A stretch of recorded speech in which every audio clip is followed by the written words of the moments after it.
to be hanging out with the most outstanding player from this tournament and his head coach, Dana Altman. And I heard you just say to him, man, this feels good. So talk to me right now. This is going to be your first NCAA tournament appearance for you in your career. You have been through so much. What does it mean to you right now, and what's going through your mind? I don't even know what to say, but I think, I don't know.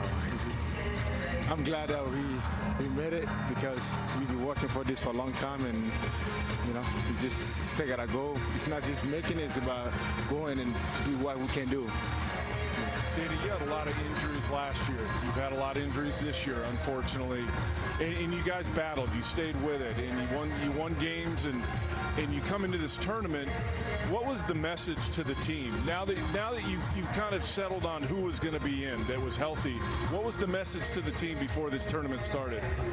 Well, you know, we didn't shoot it well the last week of this season against Colorado and Utah at home. And so we gave them a couple days off and told them, hey, you know, we just got to shoot it a little better. And we're going to be fine. You know, we're starting to get better on the defensive end. We're going to rebound the ball, and we're going to throw it to Dante. And, I mean, Dante was 10 for 10 last time we played Colorado. He was 12 for 12 today. He was 8 for 11 against Utah. You know, we got to get him the ball. And, you know, teams are doubling him all the time. And, you know, he's made great plays. You know, he was hurt the year 21 when we went Sweet 16. And so, you know, I just feel good for him. He's an outstanding young man. I mean, he's been the face of our program, you know, for the last 3 years. You know, he tore that ACL, fought back. He wasn't healthy in 22. Then last year he was healthy and everybody else was hurt. And then this year he's healthy. Well, you know, he had to have surgery after our first game. You know, it shows you how tough he is. I mean, he had surgery. He was out 10 weeks. He didn't come back until mid-January. And just look what he's done. Just an outstanding young man. And like I said, it's been a privilege to work with him. He was a plus 21 today when he was in there. So we're a little better with him on the floor. I'm a little better coach with my big fella here. So did a great job. Coach and Volley, just, I was looking, you said something about defense and how your defense has gotten better. And I asked both of you, when I look at the numbers of the last 3 games, 66, you held UCLA. You held Arizona to 59. I think their second lowest or lowest of the entire season. And then you look today and it was 68 again. So, I mean, why? Why did that, what's changed in the defense that's been so strong? Well, I told the guys, you know, we're not going to shoot it good 3 days in a row. I mean, we've been in these tournaments all the time. You don't shoot it well. And one of those nights, if you want to go to the NCAA tournament, we're going to have to guard and rebound. Fortunately, you know, UCLA, we didn't shoot it good, but, you know, low-scoring game, we were okay. Last night, we finally hit some shots in the second half, you know, and kind of pulled away. And it gave us a lot of energy. I mean, when we started hitting shots, you know, our energy level went way up. Guys were bouncing around. Tonight, 2 for 18 from 3. You know, it's not like we shot it, but 12 for 12, you know, gave us a chance. So he and Jermaine, you know, a little 2-man game. You know, I don't know how many assists. Jermaine had 8 assists, 1 turnover. I'd take that 8-to-1 assist-turnover ratio any night. But he got him some good looks. And, you know, you always take on the personality of your best players. And fortunately for us, our best players gave our team some toughness and some leadership. You know, I've been fortunate enough to do this a long time, and I haven't changed. But our teams change from year to year, depending on the leadership. And I think they reflect, the team reflects your best players. And the toughness that we showed these last 3 games and the resilience is a credit to Dante and Jermaine. Jermaine had knee surgery last year and missed half the season. So those are 2 guys who have faced adversity and fought back. And Folly, how motivated were you? You know, your Oregon career is coming towards the end, and we see this a lot over the years where seniors that are finishing their careers see kind of the light at the end of the tunnel, and they want to make sure that they go out in the right way, in spectacular fashion. Has that played into any of this at all for you? I mean, I can't thank Oregon enough and all the coaching stuff. So all I can do is just anytime I step on the floor to do whatever I can. You know, I'm glad we get this one, because all the stuff they done for me, I cannot repay the Oregon and stuff. So Yeah. And Paul, you had so many incredible moments over the last 3 days. Do you have a favorite, whether it was a bucket or a block or just a moment that comes to mind of one that is going to stick with you? It's the defense. Stop holding the person that I'm guarding. Stop them. That's the best moment that I had so far. Dana, last one for me for you. I've done a lot of your games over the years in this conference, and I noticed something this weekend, that you were a lot more animated on the sidelines than normal. Is that for any reason? Like, did you need to coach your team up a little bit more, or was it, or am I just seeing things? Well, we have a number of personalities on the team that, you know, just are laid back.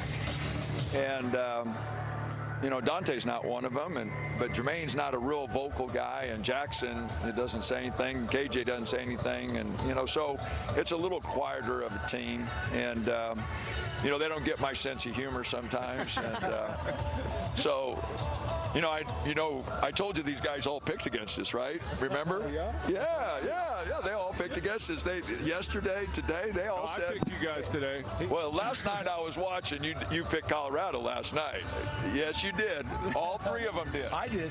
All three of you did, because Earl was there. All three of you said And it was great Colorado. motivation for you. Right. I thought you That's paid right. them to pick Colorado Right. so that you'd have the motivation I had to give sleep your on team, it, Dan. right? I got back to the right And so side then of it. I said something to Dante about it. He said, those three clowns all picked against us? No, but no, I can't express enough how talented and what a good person he is.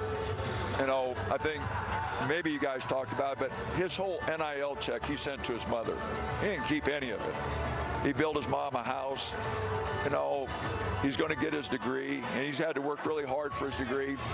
Those are characteristics that, you know, I still find very appealing and respect so much. And so, and I just want people to know, outstanding young man. He's not only a good player, but he takes care of his family, and you know, he's going to get his degree. And you judge people by how they come back from adversity, and he's had 2 knee surgeries, and he just keeps fighting. And so, and it was all about his teammates. It's all about his teammates, all about team, one of the most unselfish guys I've ever had. So I've bragged you up enough. You got the big head now. We still got another couple weeks. We got to play some more, all right? Bring him back down now. Yep. No, that was unbelievable. And we could keep you guys here all night, and I know you got a lot of celebrating to do and want to go be with your team. But just one last thing for you, Dana. You've talked about just how difficult navigating what we are navigating in college athletics is right now, and all of the ups and downs and all the different things you're dealing with. This is your 4th Pac-12 tournament title. Does it feel any different this year than the others?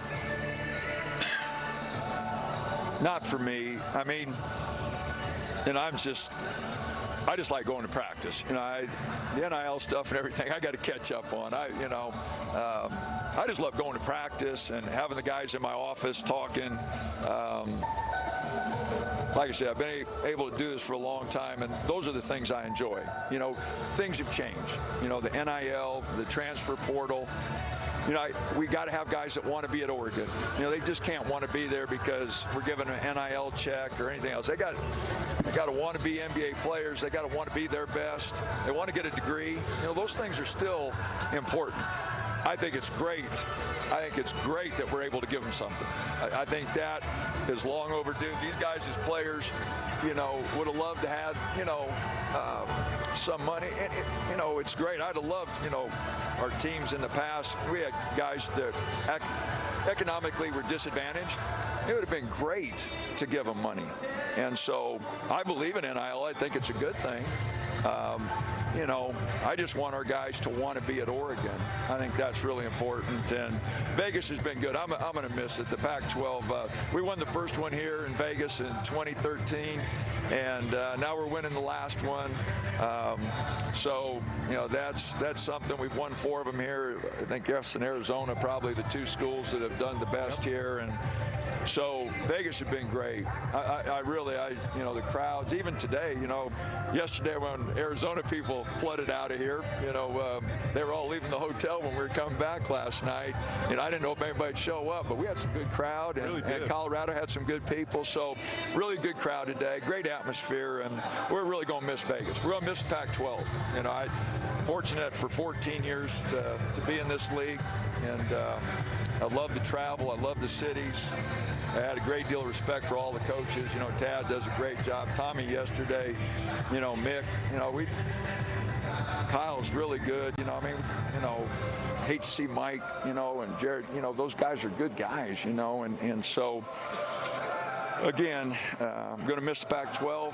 Looking forward to the Big Ten. I got to admit, you know, it's change, and even at my age, change isn't bad. You know, it's challenging. It gives me something, you know, to get excited about, a new way, you know. So a lot of travel, but we'll look forward to that. And but again, Vegas has been great. I want to make sure I've enjoyed working with all you guys. I'm gonna miss Pac-12. I really am. I'm a Midwest guy, but when I moved out west, you know, the Pac-12 was a lot of fun, and really going to miss all you guys and all the coaches. We're going to miss you, Coach. Yeah. Appreciate it. Dana. We appreciate all the stuff you've done for us. Thank you. Yeah. Thanks. Thank you so much, Job Dana and Folly. Altman and Folly Dante. Winners tonight, 4th tournament title for Dana Altman, the only coach who has as many as Lute Olson at Arizona.